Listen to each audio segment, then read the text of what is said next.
Assalamu alaikum, barka da wannan lokaci. Sunana Muhammad Sagir Muhammad. Ina mana barka da wannan lokaci traders. So a yau zan nuna mana yadda ake amfani da group da na tura na Telegram ɗin wadda na yi sharing kwanan baya, wadda suke tura levels na wasu coin wato key levels a duk kowane awa ɗaya. So wannan zai taimaka muku wajen yanke shawara da kuma samun riba idan an bi shi da kyau kamar yadda zan yi bayani a cikin wannan bidiyo. So da farko menene key levels?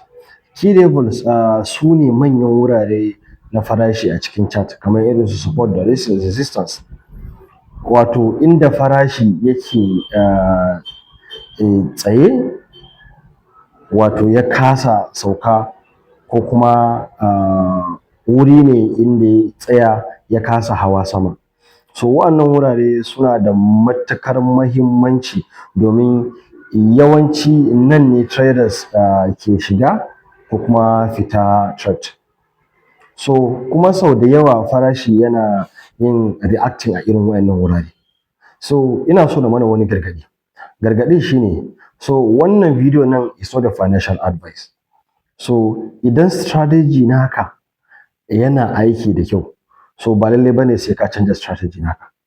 Amma idan kana son ƙarin hanya da zai taimaka maka wajen ribatan wannan kasuwa, so wannan hanya tana da sauƙi sosai da sosai. So ba zan ja wannan bidiyo ba yayi tsawo sosai. So zan mana bayani akan wasu matakai wadda za mu bi su ɗaya bayan ɗaya. Na farko, a mataki na ɗaya, daga farko za ka shiga group ɗin, sannan kuma a ciki za ka ga key levels na wasu coin wadda za a sa a cikin hotuna da kuma cikin bidiyo. So a mataki na biyu shine za ka zaɓi coin ɗin da kake son yin masa trade daga cikin wa'annan wadda aka bayar kenan. So mataki na uku shine sai ka buɗe chart ɗinka ko kuma ka buɗe coin ɗinka akan TradingView naka. So daga nan sai ka zana key levels naka, key levels kamar yadda aka bayar a cikin group ɗin na wannan coin. So amma kada ka tsaya akan wannan coin. Yana da muhimmanci ya zamanto cewa a matsayinka na trader, a duk lokacin da ka buɗe chart naka, dole ne ka ci gaba da analysis naka, ka yi full analysis kenan. Ka duba inda in an samu trendline, idan an samu chart patterns, ko kuma akwai wasu alamu da za su tabbatar maka cewa da setups ɗin a wannan kasuwa. So wannan shine zai baka cikakken view na cewa wannan chart ɗin za ka iya ka shiga, ko kuma wannan chart ɗin za ka iya shiga, ko kuma wannan coin ɗin za ka iya shiga. Menene mataki na biyar? Mataki na biyar shine mataki na ƙarshe. A wannan wurin shine za ka jira breakout ko kuma tabbacin motsin kasuwa. So wadda ya zamanto cewa farashi ya motsi kusa da wa'annan levels ɗin. Idan farashi ya karya wa'annan levels da volume mai yawa, so kana iya samun tabbacin shiga kasuwa. Ba sai na mana bayani ba ko ya zamanto mun yi wani aji na musamman yadda ake gane confirmation na wannan. So a matsayinka na trader ya kamata ka san da wannan. So ka samu confirmation na breakout na wannan levels.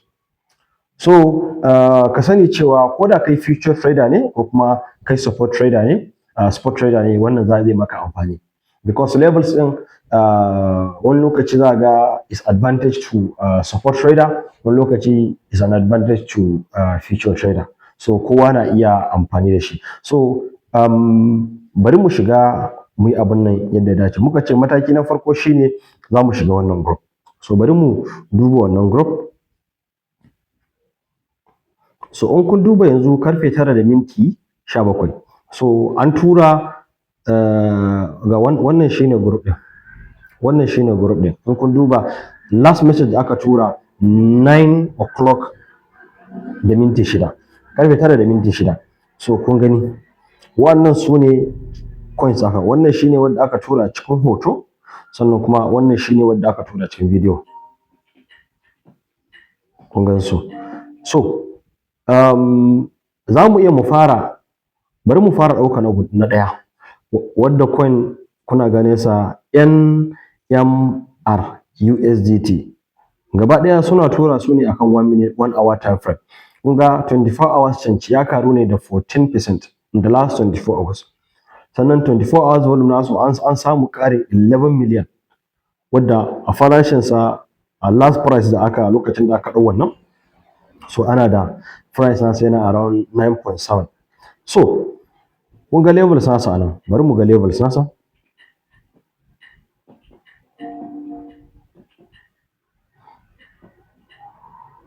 NRM, wannan shine NRM namu, wannan shine NRM namu. Bari mu duba wani coin mai ɗan okay, mai yiwa let's try this ban, wannan coin nan ban, let's try this. Bari mu shiga cikin TradingView namu, shine mataki na gaba. Shiga TradingView shine mataki na gaba. Kamar wannan coin da kuke gani PYTH, shi ma coin ne wanda na ɗauke sa a jiya, wadda a yanzu haka ina trading nashi. Kun ga so far inda coin ɗin yake. So yawanci ni ban ɗaukan percentage sosai, daga 5% zuwa in yayi yawa shine ke ɗaukan 30% a cikin wannan kasuwa. In kun duba yanzu wannan kasuwan ina expecting around 6.8% ne kawai. So far I'm in profit a cikin wannan kasuwa. So wani coin muka ce za mu ɗauka? Muka ce za mu ɗauka ban. So let's try ban. Ban USDT.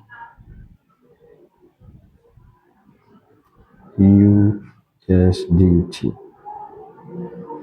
Okay. Bari mu ɗauka, bari mu yi selecting na Basic Exchange. So kar ka manta, a matsayinka na trader, me ya kamata ka yi? Da zaran ka bude kyan naka, sai ka retweeting na screen naka. Kamar da screen naka ya zamanto haka. So anan ne haka ake zane. Haka ake zane. So next abin da za ka yi shine sai ka fitar da levels naka. Za ka fito da levels naka. Kun ga kamar yadda wannan take anan, kun ga levels nasu. So in ka so za ka yi replicating na wannan level, in ka so za ka zana wani abu naka daban. So amma ina da muhimmanci cewa ka fara zana levels, sannan kuma ka yi analysis naka, as in full analysis naka na wannan kasuwa. So shine bayan da muka yi. Ka duba in har za a samu akwai trendlines ko kuma wani chart patterns da kake bukata. Morning star ne, morning doji star ne, engulfing pattern ne, three inside up ne, ko ma wani irin pattern da kake bukata, cup and handle ne, ko ma wani pattern. Idan har ka same sa kasuwa, wannan ne zai taimaka maka wajen samun setup mai kyau a cikin wannan kasuwa, wadda zai ka samu tabbacin cewa wannan kasuwan na shiga ne ko babu, sannan a jira breakout. Ni wannan setup nan bai min kyau ba. So kowa yana da ra'ayinsa. Na fi son setup mai sauki. Bari in duba ko za mu samu setup mai sauki.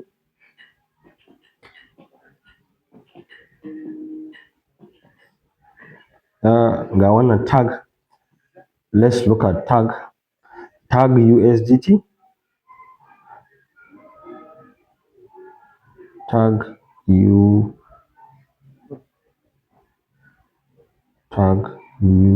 USDT. Ban so video nan ta yi tsawo, so ina ga ba mamaki zan tsaya nan bayan wannan. So kar mu manta, sai mu juya screen namu. In kai trader ne ya kamata ce ka san da wannan, sai ka juya screen naka. Kun ga wannan coin ɗin tana wani strong key levels. So a matsayinka na trader, kana buɗe wannan coin, ka san abin da kake gani a wurin, because yanzu haka ni na ga patterns da dama a wurin. So sai kai full analysis naka.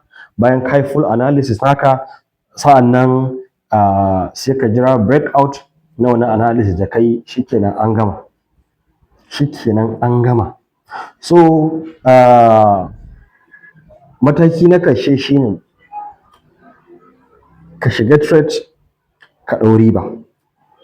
Na ce riba na ni abin da nake targeting shine kowa da abin da yake gani a kasuwa, kowa da yanayin strategy nasa da kuma yanayin abin da yake a kasuwa. Ni ban ɗauka fiye da 30%.